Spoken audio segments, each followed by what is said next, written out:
Okay. Right, you good to Am go? I okay to start, John? Yeah, you're good to go. Lovely.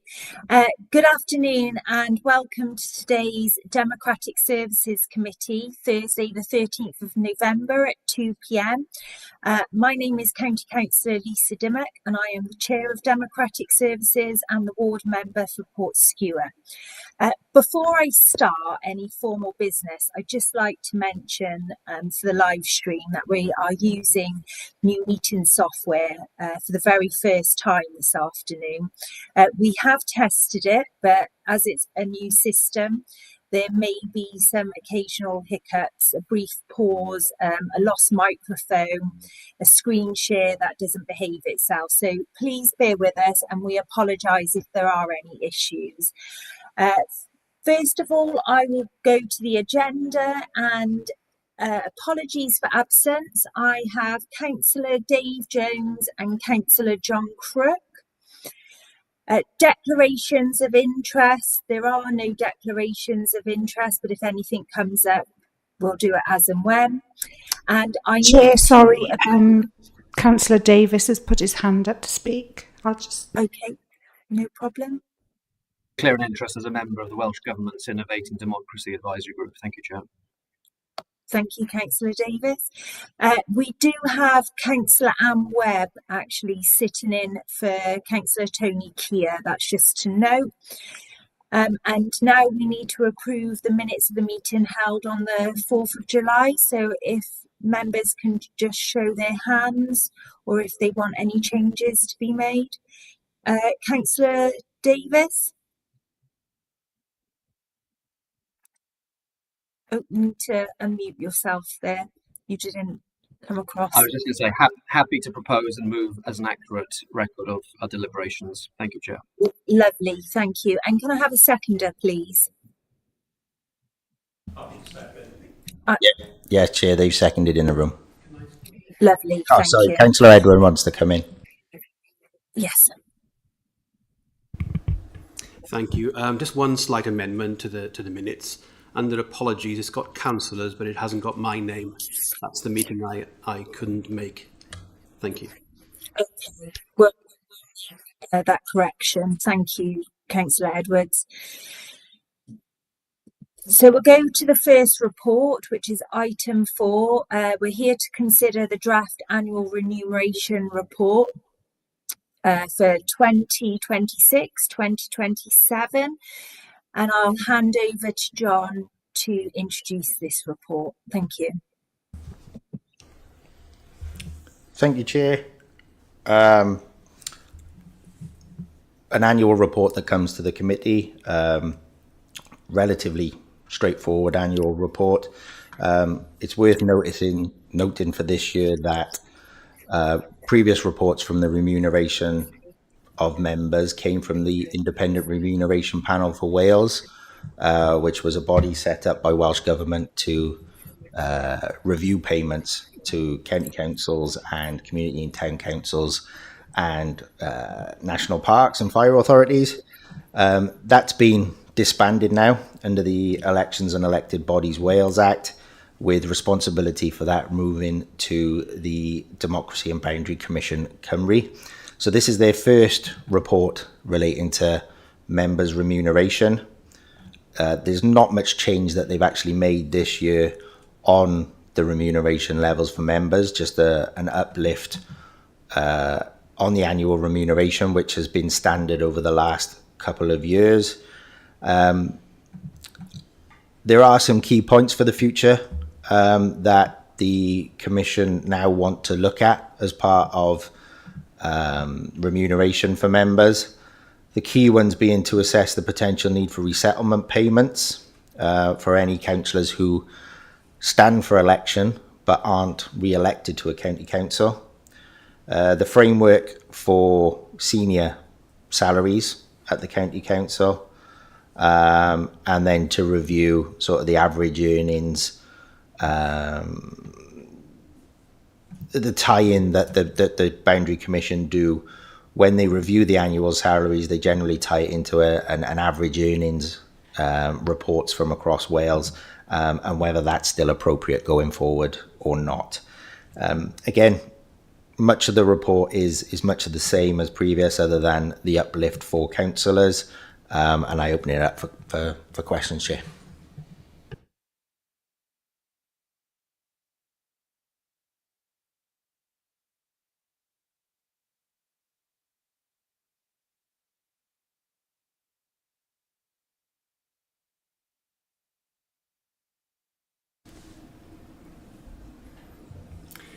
Yes, thank you, Chair. I think it's quite worrying that they've removed the word independent from the body. And so putting a lot of matters to one side a minute, there's a few things in the report that I'd like to offer a little bit of feedback. And I think it's quite worrying that the Welsh Government have tasked this commission in areas of reviewing ways of handing out more money for what I see as people doing the same job.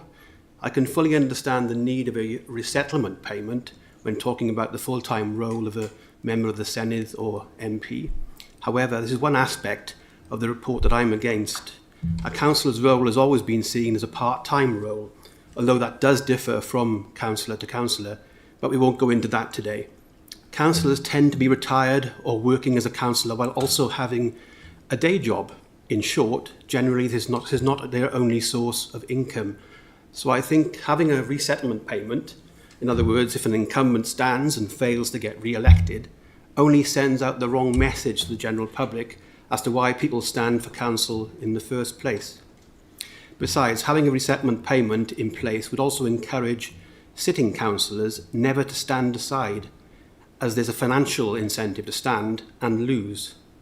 All councils need new blood at election time, and this would go against that. Secondly, looking at the corporate joint committee part of the report, I fully appreciate that taking on the responsibility of a corporate joint committee and its subcommittees role across principal councils in a wider area would mean additional work for council leaders. But this is something I would expect council leaders to take part in any way. Perhaps they already do so, but in a less formal way. It's their responsibility to understand and share best practice with other councils in the wider area in order to improve on the work they carry out in their own area. Besides, council leaders are remunerated on more than a decent level, as in the current report it says, ranging from 67 to 78,000 a year. So for any full-time responsible role. Some even do this on top of having a day job, which is unbelievable. So I would argue that this should be fed back in our response to the Commission on this report. Thank you, Chair.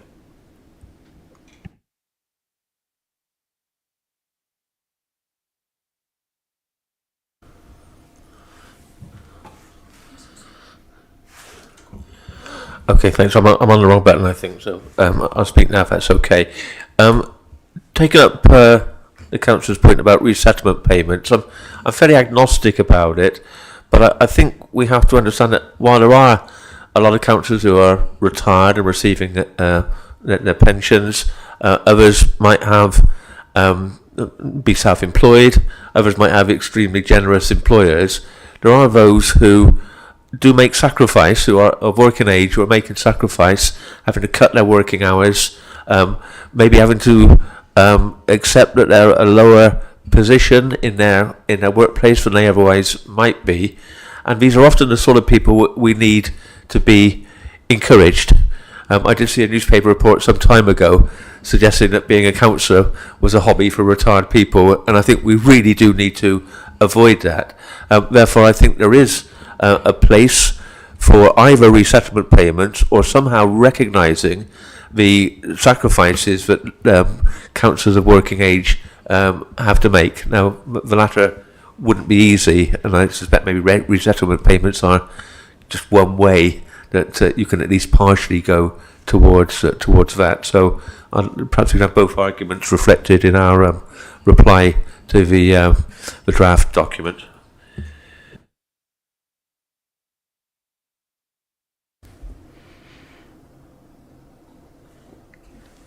Yep, thanks. I agree with some of the points that Councillor Edwards has made, but I also agree with what Peter Strong has made. And I think one of the big difficulties for local government is the age profile. And most councils, not just Monmouthshire County Council, but most councils have quite a high age profile. And I accept what Councillor Edwards says, that if you have another income, such as a vocational pension, or if you're still working, or you have some sort of business. But on the other hand, there are councillors who, as Councillor Strong said, give up possibly their day job, particularly if they're in a cabinet position where the salaries tend to be high. And if you look at the leaders' salaries, it obviously is a full-time job. But I do think then when people come to the election, and as it is at the moment, yes, if they, for whatever reason, lose their seat, then they have no income. They hit the wall, and particularly if they're younger and they have responsibilities, particularly if they have families. But if they don't have families, if their income just stops. So I think there should be at least some investigation into this resettlement. And I'm not saying, yes, we approve it here today, but I think it needs to be looked at. And in reality, and we see it from our own chamber as it is at the moment, there is quite a wide range of ages, and there are obviously lots of people who are either working part-time or full-time, but there are other people like myself who've retired from other roles, and I think that is a good thing. Excuse me. I think when you're discussing things like education, if you have children who are going through the system, then you have a first-hand knowledge of decisions that a county council or a local authority makes, because you have kids going through the system. And I think that is a good thing. Other things, yeah, I might have a different view because of my age and experience. So I think we need to aim for a good balance across the chamber in terms of age, experiences, even incomes in a sense. And I think what we should do is, at least this committee, we're looking at the report today, let's consider what they say in terms of resettlement and then have a further discussion. Thanks.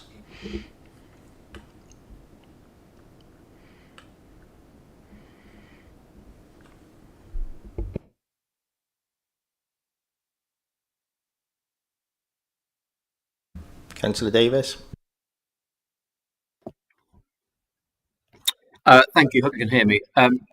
I'd like to associate myself with the remarks of Councillor Edwards, if I may.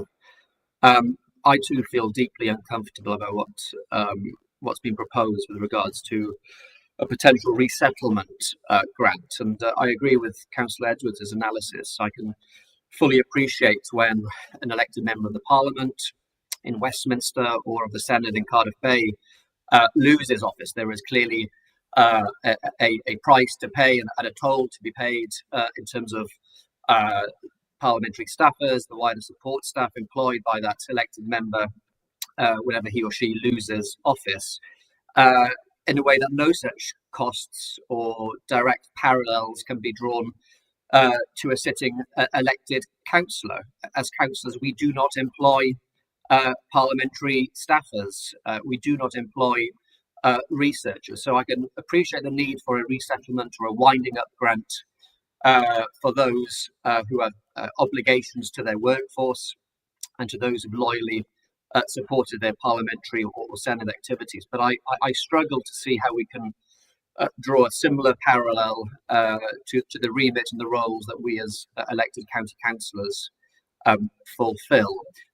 John, could you just clarify, namely for the benefit of the public watching at home, the percentage increase that's being proposed to the base salary for elected county councillors, and if you can also aggregate the cumulative percentage increase to elected county councillor salaries over the preceding 4 years, because this is not the first such proposed salary increase to elected councillors. Can you perhaps remind us what is the cumulative percentage increase to county councillor salaries since we were first elected? Thank you. Yeah, The increase for next year on this year is 6.4% uplift on the basic salary. For the previous years since the start of term, I'm recollecting rather than giving my answer on an evidence base, but I'm sure it's been at least 4% increase annually since 2022, with some years probably being a little bit higher than that as well. I can't give you the actual figures. The accounts team is still doing the models for next year, so we can draft it all into the budget. So I'll have the actual figures at a future time. But all the members' salaries are available on the website, and the details in the previous reports are all available online as well. But I would average, I guess, at least 5% since 2022 annual increase on members' salaries.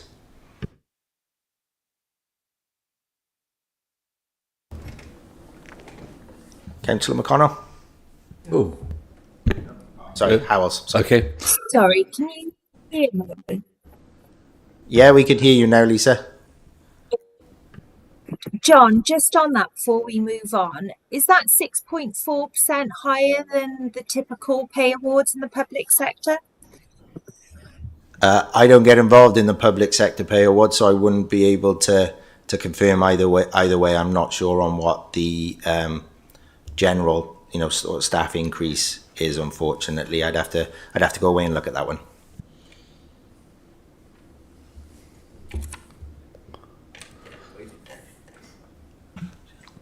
Oh yeah, thanks. I'm just really querying the banding. Really, councillors are all paid an equal amount right through the country, yet in different areas. And I understand there's a population difference, but I could argue that the workload for a leader or a chair of a group is the same whether you're in Cardiff or in Monmouthshire. So I'm just wondering why the necessity for the banding. It's probably more historic than anything else, that the banding has always been there. I have heard views in this council that, as you say, the role of a leader is the role of a leader. You've still got to go along to your regional meetings, represent the council, etc., regardless of whether you're doing it for Monmouthshire or whether you're doing it for Cardiff. But those bandings of the councils have just always been in place ever since I started dealing with remuneration reports, to be honest. We have fed back before under previous consultations that the banding shouldn't be there, but they continue to be there, and they're still put there. So I haven't really got an answer for you as to why they're there. They just always have been, from when the remuneration panel started to make those determinations, and they remain in there. Right. I mean, if we are writing to the can we bring that up as well? I mean, if it's just there for the sake of being there, then surely it should be reviewed. Yeah, absolutely. We can ask it. I haven't got an answer as to why, like I say, the bands are there. I'm sure they will have. Yeah. And it'll probably be something to do with the levels of work relating to the population and size of the council. Given that they've put in there that the population of those councils X amount. So that's fully what I'm expecting the answer to come back as. But as you say, there's still a very clear argument that the role 40 hours is 40 hours, isn't it? Sort of if you're putting in that a week or whatever you're putting in a week, whether it's for a 200,000 or 100,000 population, the workload is the same. Thanks.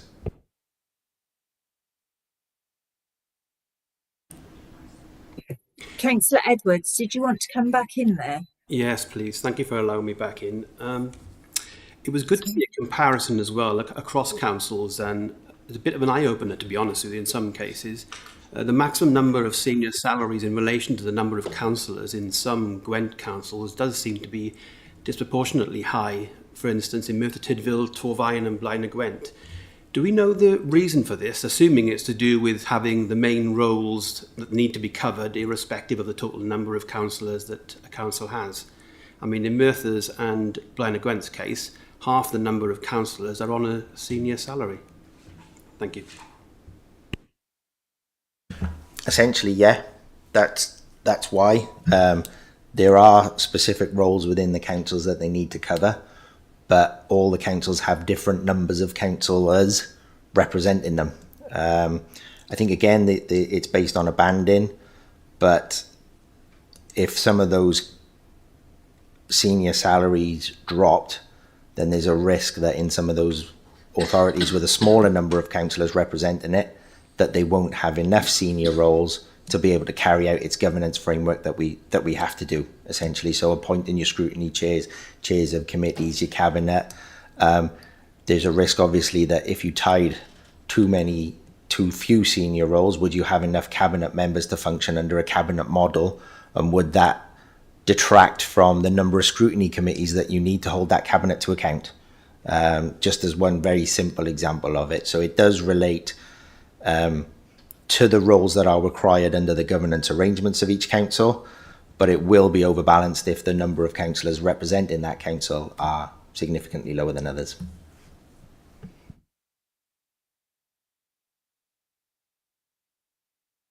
Do I have to keep pressing the speak button? Yeah, you will. Speak as a chair? Yeah. Okay, so that's why you were missing me. I don't believe. Oh, I've got Councillor Louise Brown would like to come in.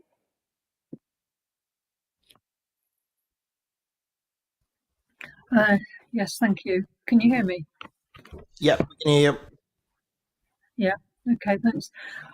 Yeah, I think it is important that it does actually say independent, because obviously it is assessed on an independent basis, and I think it's based on 3 days per week or 20 hours, based on average wages in Wales.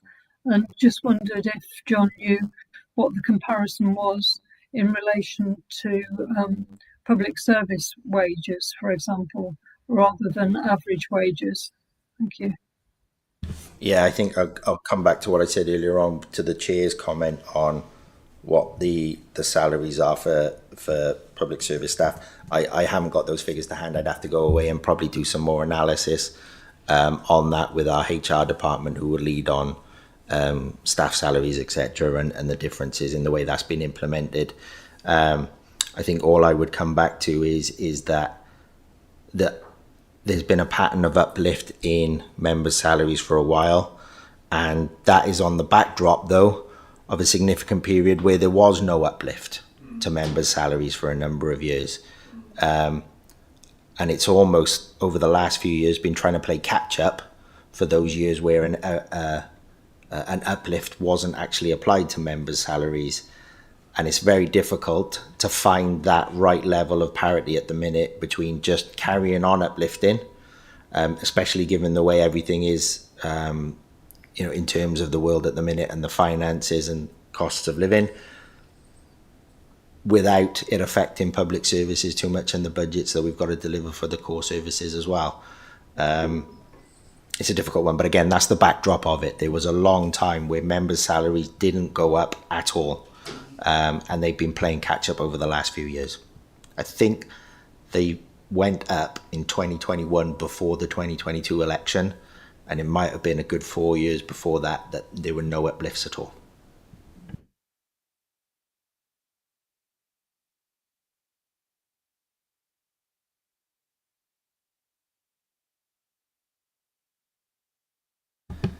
So shall I look to sum that item up, Chair? I'll come back in now. Sorry, I keep forgetting to hit the button all the time. It's so new. Did Councillor Davis want to come back in? I've got him shown as a yellow. Yes, if I may, Chair.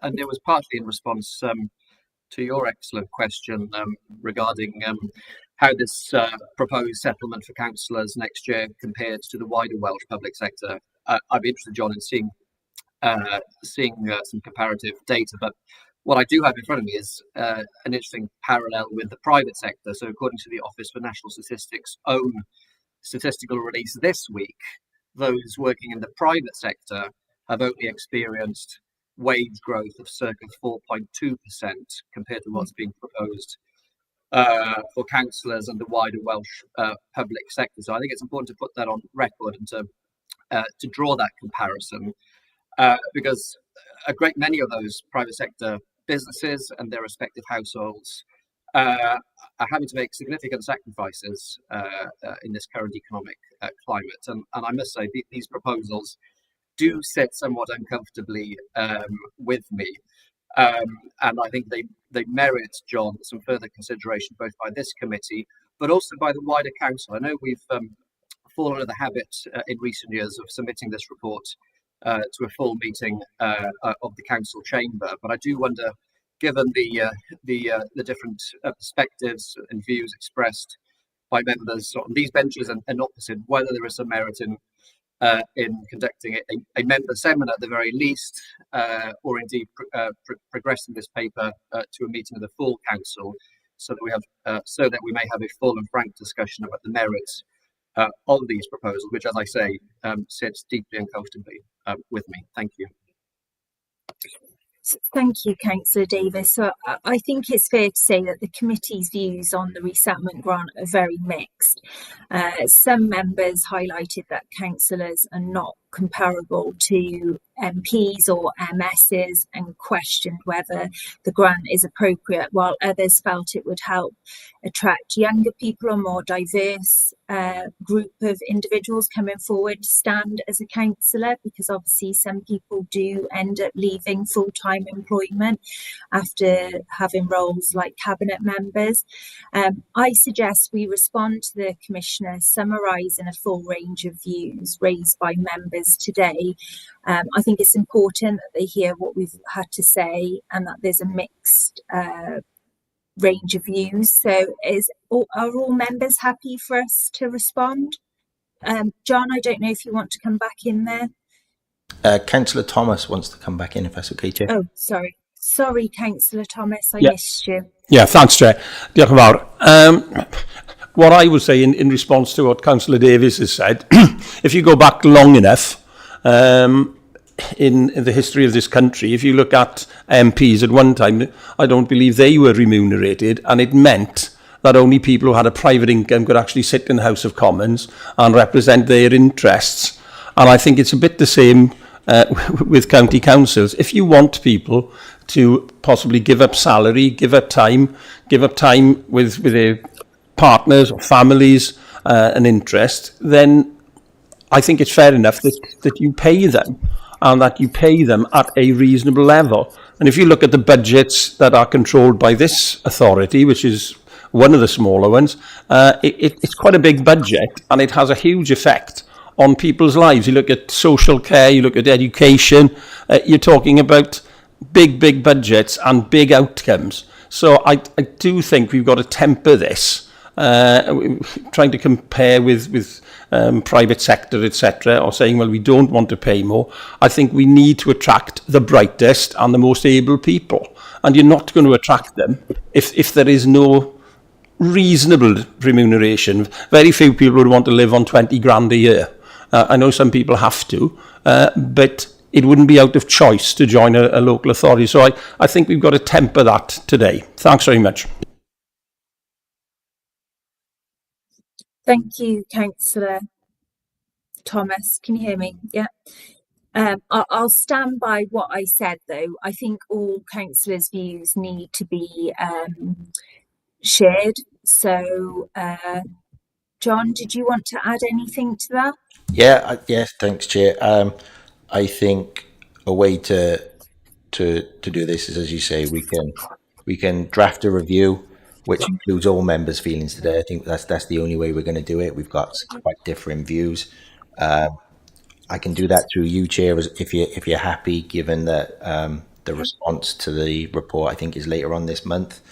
Okay. And we can share that response with the committee just by email, so everyone's aware of it.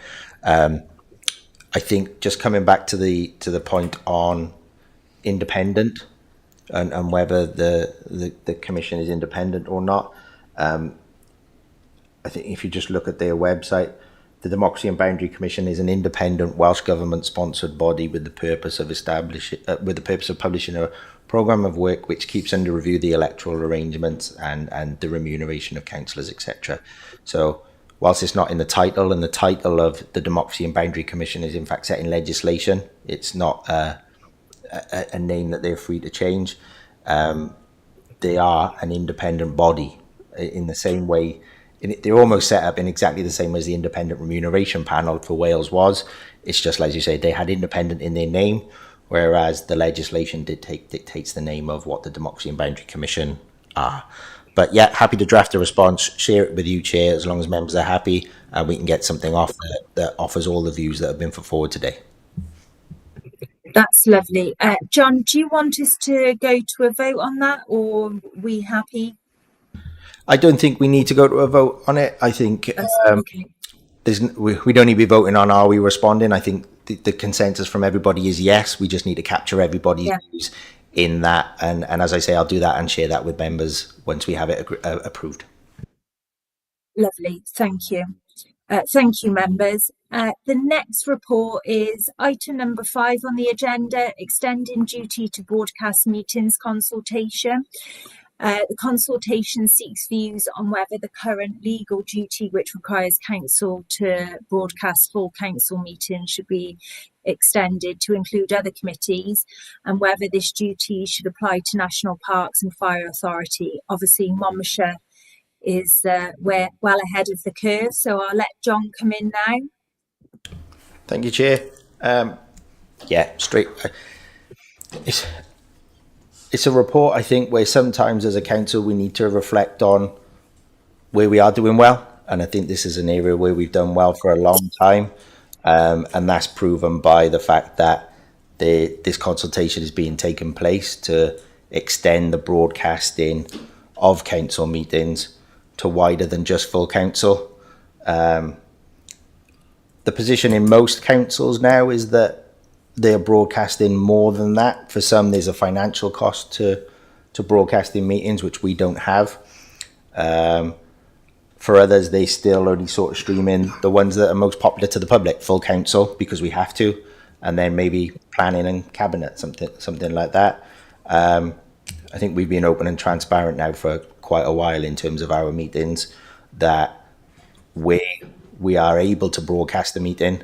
It's available, the recording's available on our YouTube after the meeting, and it's available for anybody to go back to and review the decisions and hold us to account at any point, which is important for transparency and the openness, which are the values of the council. So really it's there to make you aware that the consultation is taking place, but also perhaps to reflect on perhaps how far ahead of the curve we are, and that we're in a good place in terms of how we're conducting our meetings and doing stuff. And again, today's test and using the new software is just further commitment that we're looking to make it as open and accessible as possible going to the future. So that's all from me on that one, Chair. It's just making everyone aware that the position we're in, I think. Okay, thank you. Obviously, we're currently exceeding the statutory minimum broadcasting of all committee meetings. I think we have a place here to take this opportunity to influence national policy by sharing our approach and lessons learned, particularly on cost efficiency, accessibility and long-term recording retention. I think we're a bit of an example of best practice, so I think we should respond and share our findings of doing meetings online and recordings. What a members' view? I know that we've got Councillor Edwards would like to come in. Yes, thank you, Chair. And as you've both quite rightly said, we're already doing this. Although the Welsh Government consultation, as far as Monmouthshire is concerned, is not relevant, we should be proud as a council. We already go far beyond the legal requirement of the Act by broadcasting committee meetings, except in cases where information is sensitive. This can easily be backed up by the popularity of public interest in committees when debating such issues as Tudor Street or the replacement local development plan in this term alone. So I'll keep it simple. On that note, I see no reason as to why such public bodies as the National Park or fire and rescue authorities, or indeed any other councils, should not be included in this, if only in the interest of openness and transparency and how they conduct their business and spend public money. Thank you, Chair. Thank you, Councillor Edwards. Councillor Peter Strong?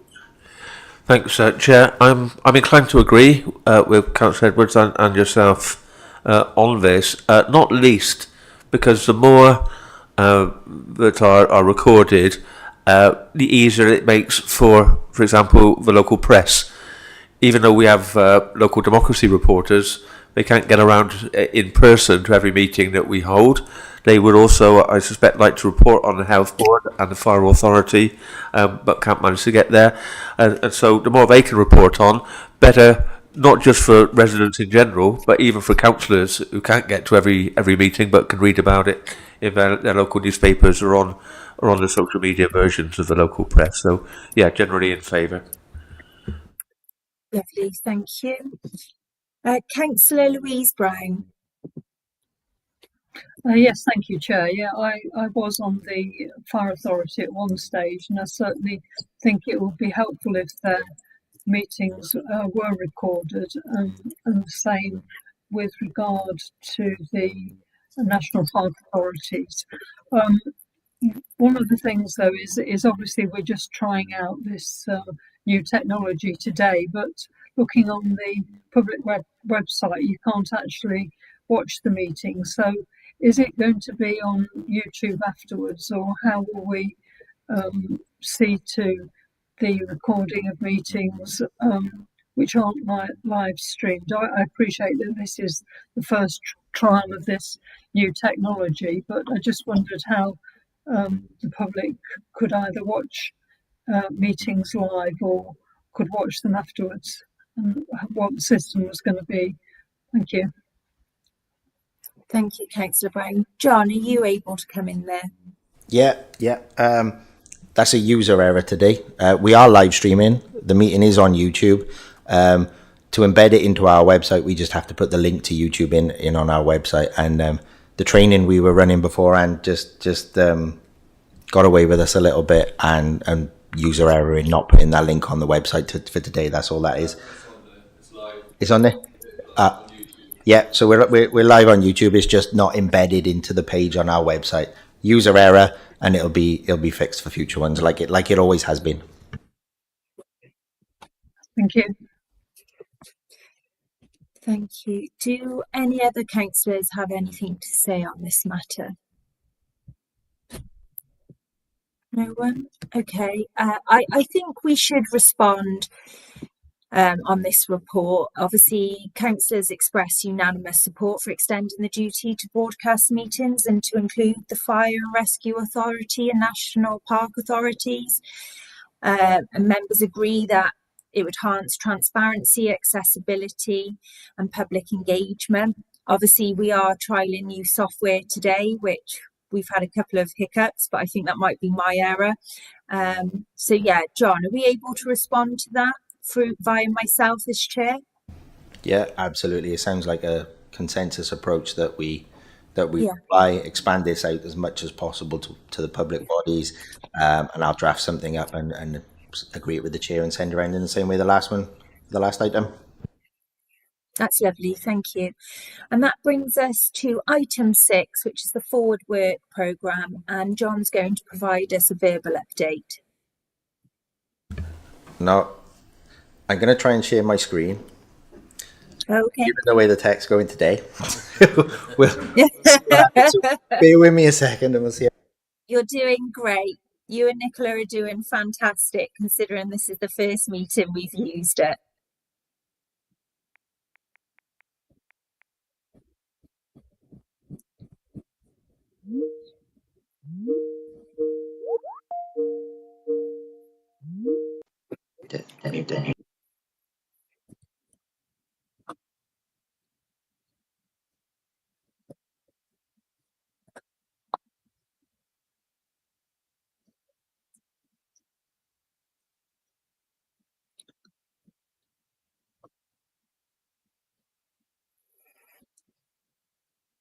So I think we're up and running. So you should be able to see my screen online at home. Chair, if you can pop your mic on and confirm for me. Thank you, John. Just before we go on to the forward work programme, I seem to have missed Councillor Louise Brown, although she's not showing on my list to the right-hand side. Councillor Louise Brown, did you want to quickly come in there on item 5?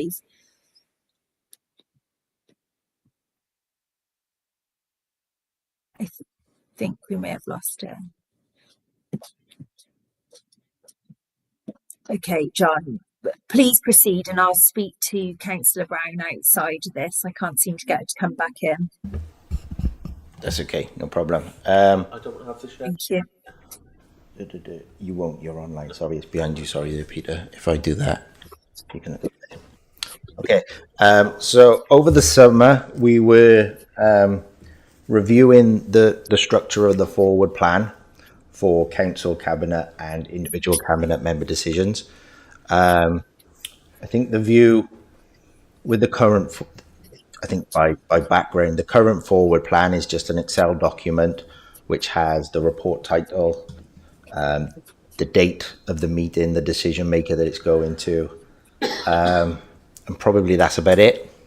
Which, if you were a scrutiny chair and you wanted to know whether it was scheduled for scrutiny, you wouldn't know from that decision. Many of the items don't really have a purpose or a description of what the decision's about, just a high-level technical report title that can be difficult to understand sometimes. So we've taken the opportunity over the summer to just revise how it is exactly we receive the information for the forward plan and how we can present that information to everybody. So I'll just show you now how we've done it. So you go to the hub and you've all had a link to the revised pages that we set up. I think we received them at this committee in July before the summer break. And you'll see now there's an item on there called Forward Planner. So if we click that, the new plan will open up in Teams. So we can embed this into Teams view, or you can access it through those web pages there.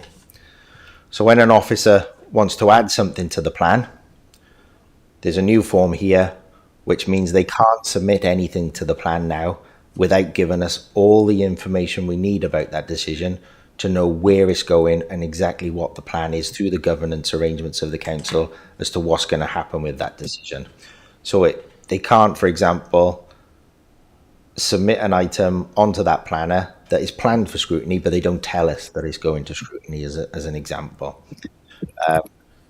There's 3 different ways you can access the plan, and I'll show you all the different bits in a second. But you can look at it as a table, which is a messy one, but essentially it's the same as the Excel report that we've got now with everything on the planner and where it goes. You can just look at them in a list. So if we see here, you've got an overview of all the items on the plan. We've got capital and revenue and capital monitoring report that's going to cabinet on the 19th of November and a report author. If we clicked on that, then that's where we capture everything to do with that particular item. So we've got a title. This is a legacy one. So we've got a report purpose of not applicable in that one because it was just been on the planner for ages, and then where it goes through. The other way is you'd access it through a calendar. This is probably the easiest way because it's how we access stuff on the website for our meetings and things. The grey dot just underneath some of the dates will tell you that something's happening on that date. So if you click on that, you then get a summary of all the items that are going to cabinet on the 19th of November. And I think John, can I just interrupt because Councillor Thomas Davis isn't seeing your screen. Is everybody Obviously, else online? Everybody else online seeing it? Chair, are you seeing it? I'm seeing it. It should be going out to everybody then, rather than one. Perhaps I'll have to pick that up separately with Councillor Davis afterwards. Okay. I think, unfortunately, because I haven't got a solution for him at the moment. So this gives you an indication of how the new form will improve the information that's available to you. So these 2 items at the top are ones that have been on the forward plan for a long time. They'll give you a title, They'll give you when it's going for decision and where, but that's about it. If we look at some of the other ones where people have added them on more recently through the new system, you're getting a title, where and when it's going, but then you're getting an idea of what that decision is asking Cabinet or Council to actually do. We can drill down into that again further, and we can see now, yes, this item is going to scrutiny. It's going to place scrutiny on the 7th of October. And we can see then a full pattern of where that decision's going, who's having the checks, who's seeing it, and what the scrutiny arrangements are for that particular item. And we can also see when it was added to the planner and when it was last changed. I think from a lot of the complaints we tend to have about the forward plan, we've addressed a lot of those in this new structure. You know, with some of the queries, when was this added? When was this doing this? Well, we're getting all that information from the outset. It's making officers think about the process that decision is going to go through from the start to when that end decision is made. And it gives everybody a better idea of where that decision's going and what the scrutiny arrangements are for that particular item. Cabinet have approved all these changes. Like I say, we've started rolling it out to officers already to start implementing it. We're still maintaining the old Excel version, just for continuity and contingency at the minute. But this will be the way now going forward that everyone will access the forward plan and the information on it. So that's for information, but I'm happy to take any questions from anybody if they have any. Members, do you have any questions on the forward work plan? No? Okay. John, are you going to go through what is on Democratic Services forward work plan? I don't think we had a chance to speak about it before, Chair. Now, off the top of my head, I can't remember what was on it for the next meeting. The future things we really need to look at as a committee now, we're going to focus quite a bit on this new meeting software, how we do some of the things. I think we've had the training this morning online and in person. It's thrown up quite a few questions around how we do stuff in future, sort of things around recorded votes, what information we display on the screens, how do we publish information now we're capturing it in a different way and we can do more with it, those sorts of things. And then general feedback as well, how are members getting on with this new system? Do you want to turn your mic off? Sorry, Peter. Oh, sorry, I was going to speak. And then I think that's the main focus. I'll have to look at what it was that we decided on the last time. We can look at that ratio. Okay, thank you.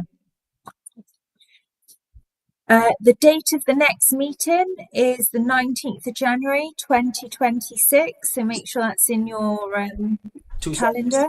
2 seconds. Sorry. People want to come in, I think. Oh, okay. Oh, sorry. Yes, I got Councillor Louise Brown and Councillor McConnell. Councillor Louise Brown? Yes, sorry. Can you hear me? Yes. Yeah. I wanted to actually come in at the end of item 5, but I think there was a bit of technological problem. I think one of the issues that I did want to raise was about privacy and about recording in full council meetings, because we already have the YouTube, and it was a bit concerning in one of the council meetings when a recording was being made by somebody in the public, when we already have a full account of the meeting on YouTube in any event. So it would appear to be unnecessary. And I think in one case, a councillor's, there was a screenshot of a councillor's laptop, and and also that recording was then used for a member who is standing in the Senate elections, and so it was used for another purpose than basically for a council meeting. So I do have concerns about that, and I did want to raise that under that item of broadcasting. Thank you. Okay, thank you, Councillor Brown. Councillor McConnell? Hi, thank you, Chair. We had a bit of a conversation just before this meeting, a few of us, but I thought it was worth saying now. That was about with the new system, the meeting appointments aren't entered into our electronic diaries, unless we individually put them in. And we had a bit of a conversation. John had some helpful advice, but I think it might be really useful to give that out to all councillors, about how to lodge meeting dates into their diaries with as much ease as possible, or as little kerfuffle as possible. And I think members outside of this committee would be grateful for that advice. So if we could make that an action for this meeting, that would be really helpful. Thank you. I think that's a very good idea. I think this is going to take quite a lot of training for all members to get used to the software, but also ensuring that nobody misses an important meeting. Thank you. So as I said, the next Sorry, meeting Chair, is the Councillor 19th Strong's of got a June. point as well. Oh, he's just appeared in the speakers section. Yeah, Councillor Strong? thanks, Jess, because I'm on the, I'm actually on your mic in the chamber. It's doing that. Yes. What I wanted to mention is that this morning in the training session, we briefly talked about rules and regulations when councillors have to briefly leave meetings for whatever reason. And John suggested that we should discuss that, but we probably needed the monitoring officer involved when we do that. So I just wonder if we could put that on for a discussion. In the meantime, I agree very much with the point you made this morning, Chair. But if somebody needs to leave a meeting to freshen up, to use Councillor Howes' phrase, or similar, then that shouldn't be used to stop them voting. As long as they've heard enough of a debate to be absolutely sure of the key points and to make up their mind in an informed way. I don't want votes to be decided on tiny technicalities. It should reflect the view of the council as a whole. But perhaps we can find a form of words in a future meeting to make sure that we're legal and constitutional on that basis. Okay, thank you, Councillor Strong. Are there any more questions that anyone would like to ask? Is there any more questions? Chair, if I may, just on Councillor Brown's point on the recording in the council chamber. I looked at the rules and the regulations and everything when the request to film within the council chamber came in. And in England, it's actually legislated for that. Councils have to allow people to record from within the public gallery if they want to. That legislation hasn't been brought into Wales. The reason it's not been brought into legislation in Wales is because we already have a requirement to broadcast our full council meetings, so it's already out there. England doesn't have that requirement. They're only just looking at remote attendance being allowed to come into meetings. So they're a long, long way behind.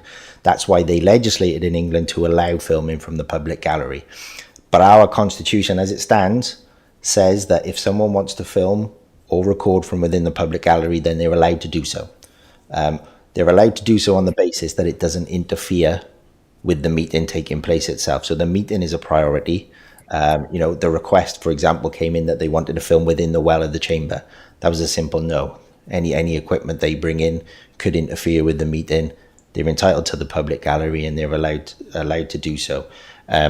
So on that basis, as the constitution is the same, and there may be other constitution questions that come up as part of this new meeting software, it may be that we ask the monitoring officer to attend the next meeting to cover off quite a few legal points and standpoints that pick up on Councillor Strong's points, Councillor Brown's, and then any other things that might come up at the time. Okay, Councillor Brown, did you want to come back in there? No? Okay, if that's the case, then we'll close the meeting now. Oh, Councillor Brown?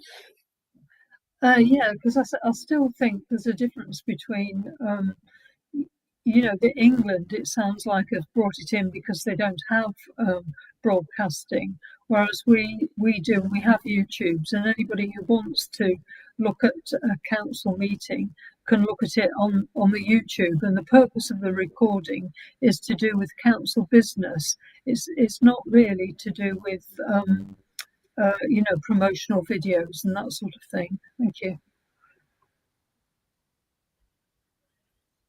Okay, thank you, Councillor Brown. John, did you want to come back in at all, or are we happy for me to close the meeting? No, Chair. I think on Councillor Brown's point there, it's a public meeting, and we can't stop people using content that is out on our YouTube channel compared to what they record to in person and what they do with it afterwards. Once it's out there for them to deal with. But again, as it's in our constitution, that's the rules as they currently stand. And as I say, the best option would be that we address some of those constitution issues, perhaps with the monitoring officer present who has that responsibility for it to give us the right advice on that. Okay, thank you. We'll do that. Okay, thank you, everyone. And sorry, Councillor Webb, did you want to come in there? I did actually, Chair. Thank you very much. The system seems to be working fairly well. It'll take us all a while to get adjusted, but for the first meeting, I think you did extremely well. And thank you, John, and Nikki also. Thank you very much. Thank you, Anne. Yeah, fantastic job, Nicola and John. I found that a little bit challenging with new software, but I'm sure we'll get used to it in good time. Thank you, everyone. Take care.